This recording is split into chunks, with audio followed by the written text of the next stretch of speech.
સમાજનું જ્યારે પણ નાનું મોટું કામ હોય ત્યારે ખડે પગે ઊભા રહેતા એવા માનનીય મુરબ્બી વડીલ શ્રી કેશવજી ઠાકોર, સિદ્ધપુરના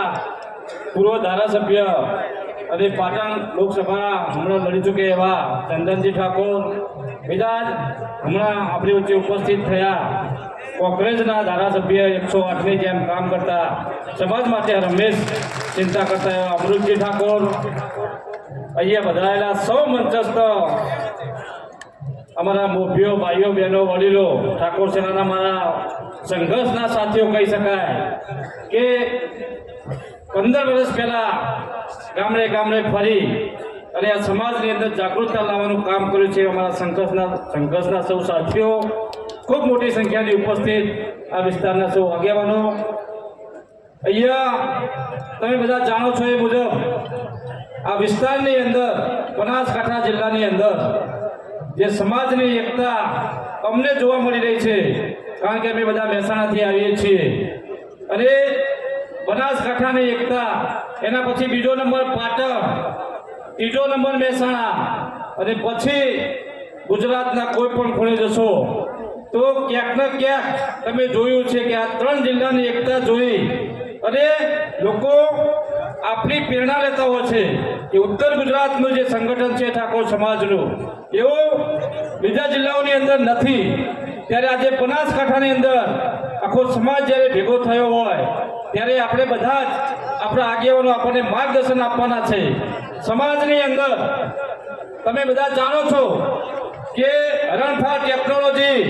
કોમ્પ્યુટરનો યુગ, 21મી સદી,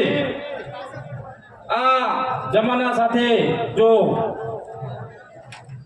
ડગલું નહીં મિલાઈએ અને જમાના સાથે નહીં ચાલીએ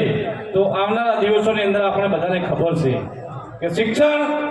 કોઈ પણ સમાજનો પાયાની ઈંટ કહી શકાય. એ શિક્ષણ તમે લેશો તો ચોક્કસ વ્યસનો દૂર થવાના જ છે અને વ્યસનો દૂર થશે, શિક્ષણ આવશે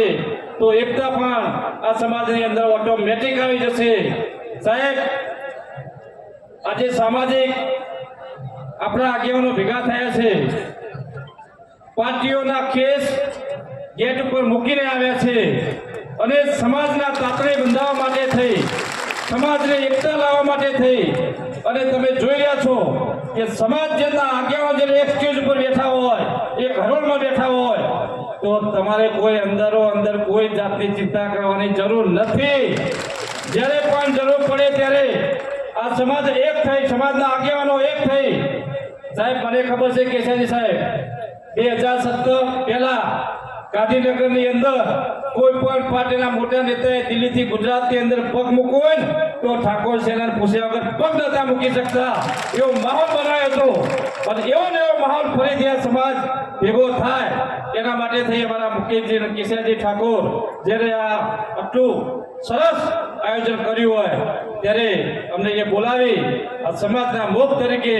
અમને સ્વાગત કરી, અમને બોલવાની તક આપી, એ બદલ તમામનો ખૂબ ખૂબ આભાર માનું છું. ફરીથી આપણે બધા જેમ નિવેદનમાં ભેગા થયા છીએ એમ ફરીથી ગુજરાતના ઠાકોર અમદાવાદ કે ગાંધીનગરની અંદર ભેગા થઈ અને આ સમાજની ફરીથી એકતા બતાવીએ એવી આપ સૌને વિનંતી કરી વિનંતી છું. જય હિન્દ, જય માતાજી.